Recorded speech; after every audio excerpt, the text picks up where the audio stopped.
നീണ്ട 54 വർഷത്തോളം രാജവാഴ്ച പോലെ ഇന്ത്യയെ ഭരിച്ച് മുടിപ്പിച്ച ഒരു കുടുംബത്തിൽ നിന്നും ഭാരതത്തിൻ്റെ ആധാരവും അധികാരദണ്ഡും ചെങ്കോലുമൊക്കെ ഏറ്റുവാങ്ങി കഴിഞ്ഞ 12 വർഷമായി ഇന്ത്യയുടെ ഭാഗധേയം നിശ്ചയിക്കുന്ന, തീരുമാനിക്കുന്ന, നടപ്പിലാക്കുന്ന നരേന്ദ്രദാസ് ദാമോദർ മോദി.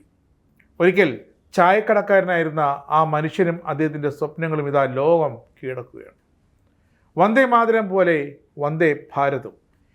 ഇന്ത്യൻ റെയിൽവേയുടെ അഭിമാനമായ വന്ദേ ഭാരത് സെമി ഹൈസ്പീഡ് ട്രെയിനുകൾക്ക് ഇതാ വിദേശ രാജ്യങ്ങളിൽ 100-ൽ 100 മാർക്ക് ലഭിക്കുന്നു എന്നത് അതുതന്നെ ഇരുമ്പ് പാളങ്ങളിലും ഇന്ത്യയുടെ കരുത്ത് ചോരാതെ നിൽക്കുന്നു എന്നതിന് വ്യക്തം. ഇന്ത്യൻ റെയിൽവേയുടെ അഭിമാനമായി വന്ദേ ഭാരത് ഇനി ഏഷ്യയിലും ആഫ്രിക്കയിലും എന്തിന് ലാറ്റിൻ അമേരിക്കയിലും ഒക്കെ ഓടും. 2047 വികസിത ഭാരതം എന്ന സ്വപ്നം കയ്യെത്തിപ്പിടിക്കാൻ കൊതിക്കുന്ന ഈ പ്രധാനമന്ത്രി ഇന്ത്യയെ അടിമുടി മാറ്റിക്കൊണ്ടിരിക്കുകയാണെന്നതിന് ഒരു സംശയം വേണ്ട. 54 വർഷം ഇന്ത്യ ഭരിച്ച കോൺഗ്രസിലെ രാജകുടുംബം ഇന്ത്യൻ റെയിൽവേ എന്ന പേരിൽ അവശേഷിപ്പിച്ചത് തുരുമ്പ് പിടിച്ച പാളങ്ങളും അഴുക്ക് പിടിച്ച ട്രെയിനുകളും ഒക്കെ തന്നെയാണ്. അതിൽ നിന്നും ഒരു വലിയ മോചനമായിരുന്ന വന്ദേ ഭാരത് ട്രെയിനുകൾ. നരേന്ദ്രമോദിയുടെ വിരോധമുള്ള പലരും കല്ലെറിഞ്ഞൊക്കെ വന്ദേ ഭാരതിനോട് പക തീർക്കാൻ ശ്രമിച്ചപ്പോഴും അതേ വന്ദേ ഭാരത് ജനഹൃദയം കീഴടക്കുകയായിരുന്നു. ഒരു അർബൻ ഇന്ത്യയുടെ വലിയ ചുവടുവയ്പ് തന്നെയായിരുന്നു വന്ദേ ഭാരത് സർവീസ്. സ്വാതന്ത്ര്യാനന്തരം ജനങ്ങളുടെ ട്രെയിൻ അനുഭവം മാറി മറിഞ്ഞു. വിദേശ രാജ്യങ്ങളിൽ വന്ദേ ഭാരതിനുള്ള ആവശ്യക്കാർ കൂടുന്നു. ഇനി വിദേശ രാജ്യങ്ങളിൽ റെയിൽ പാളങ്ങളിലും വന്ദേ ഭാരത് ഓടുമെന്ന് വ്യക്തം. ആദ്യമായി വന്ദേ ഭാരത് സെമി ഹൈസ്പീഡ് ട്രെയിനുകളോട് താല്പര്യം പ്രകടിപ്പിച്ചിരിക്കുന്നത് ലാറ്റിൻ അമേരിക്കൻ രാജ്യങ്ങൾ തന്നെയാണ്. ചിലി, ബ്രസീൽ തുടങ്ങിയ ഏതാണ്ട് എല്ലാ ലാറ്റിൻ അമേരിക്കൻ രാജ്യങ്ങളും വന്ദേ ഭാരതിനോട് അതീവ താല്പര്യം പ്രകടിപ്പിച്ചുകൊണ്ടിരിക്കുന്നു. അവരുടെ പ്രധാന ആകർഷണം വിലക്കുറവാണ്. Make in India Vande Bharat. ഇതേ സൗകര്യങ്ങളോട് കൂടിയ വിദേശ രാജ്യങ്ങളിലെ ട്രെയിനുകൾക്ക് വന്ദേ ഭാരതിനേക്കാൾ 10 മടങ്ങാണ് വില എന്നതാണ് ഇന്ത്യയുടെ ആ നേട്ടം അതിൻ്റെ മാറ്റുകൂട്ടുന്നത്. ഏഷ്യയിൽ നേപ്പാൾ, ബംഗ്ലാദേശ്, ശ്രീലങ്ക ഉൾപ്പെടെയുള്ള രാജ്യങ്ങളിൽ വന്ദേ ഭാരതിന് വിപണി തേടുകയാണ് ഇപ്പോൾ ഇന്ത്യൻ റെയിൽവേയും കേന്ദ്ര പൊതുമേഖലാ സ്ഥാപനമായ റൈറ്റ്സ് ലിമിറ്റഡും.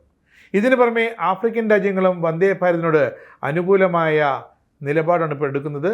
അവരെല്ലാം പ്രതികരിച്ചു കൊണ്ടേയിരിക്കുന്നു. വിദേശ രാജ്യങ്ങളിൽ ഇതേ സൗകര്യങ്ങളോട് നിർമ്മിക്കുന്ന ട്രെയിനുകളുമായി താരതമ്യം ചെയ്താൽ വന്ദേ ഭാരതിൻ്റെ വില തീരെ കുറവെന്നത് എല്ലാ രാജ്യങ്ങളെയും ഒരു ആകർഷണ വസ്തുവാക്കി ഇതിനെ മാറ്റുന്നുണ്ട്. ഇന്ത്യക്കകത്ത് വന്ദേ ഭാരത് എക്സ്പ്രസ് ട്രെയിനുകൾ വൻ വിജയമായി മാറിക്കഴിഞ്ഞതിൽ യാതൊരു സംശയവുമില്ല. കയറ്റുമതി മുന്നിൽ കണ്ട് ആഗോളതലത്തിൽ ഭൂരിഭാഗം രാജ്യങ്ങൾ ഉപയോഗിക്കുന്ന സ്റ്റാൻഡേർഡ് ഗേജ് ട്രാക്കുകൾക്ക് അനുയോജ്യമായ വന്ദേ ഭാരത് ട്രെയിനുകളുടെ രൂപകൽപ്പനയിലാണ് ഇപ്പോൾ അധികൃതർ ശ്രദ്ധ കേന്ദ്രീകരിച്ചിരിക്കുന്നത്. ഫ്രാൻസും അമേരിക്കയും അടക്കം എയർബസും ബോയിങ്ങുമൊക്കെ നിർമ്മിച്ച് ഇന്ത്യയിലേക്ക് കയറ്റുമതി ചെയ്യുന്നു. ഇന്ത്യയിലേക്കടക്കം മറ്റ് വിദേശ രാജ്യങ്ങളിലേക്ക്. ഇന്ത്യ ഇതാ സാധാരണ ജനങ്ങളുടെ, ഇടത്തരം ജനങ്ങളുടെ കുറഞ്ഞ ചെലവിൽ കുറഞ്ഞ സമയം കൊണ്ട് അധിക ദൂരം യാത്ര ചെയ്യാൻ ഉതകുന്ന വന്ദേ ഭാരത് ട്രെയിനുകൾ ഇന്ത്യ യഥേഷ്ടം നിർമ്മിക്കുന്നു. ഇന്ത്യയുടെ ആവശ്യത്തിന് പുറത്തുള്ള വന്ദേ ഭാരത് ട്രെയിനുകൾ, സെമി ഹൈസ്പീഡ് ട്രെയിനുകൾ ഇതെല്ലാം ഇന്ത്യ ഇതാ മറ്റു രാജ്യങ്ങൾക്ക് കൈമാറുകയാണ്. ഇന്ത്യൻ മോഡൽ ഒരു റെയിൽവേ വിപ്ലവം, അതാണ് പ്രധാനമന്ത്രി നരേന്ദ്രമോദിയുടെ നേതൃത്വത്തിൽ ഇപ്പോൾ ഇന്ത്യൻ റെയിൽവേ വിഭാവനം ചെയ്യുന്നതും നടപ്പാക്കിക്കൊണ്ടിരിക്കുന്നതും. വന്ദേ ഭാരത് ട്രെയിൻ ബോഗികൾക്ക് പുറമേ അതിനൊപ്പം തന്നെ വിലപ്പെട്ടതാണ്, പ്രധാനപ്പെട്ടതാണ്, ഏറെ സവിശേഷമാണ് അതിൻ്റെ എൻജിൻ നിർമ്മാണവും. ഇന്ത്യ മറ്റ് രാജ്യങ്ങളിൽ നിന്നും കടമെടുക്കുകയല്ല, ഇന്ത്യയുടെ തന്നെ സ്വന്തം സാങ്കേതികവിദ്യ ഉപയോഗിച്ച് ഇന്ത്യ ആ എൻജിനുകളും നിർമ്മിച്ചിറക്കുന്നു.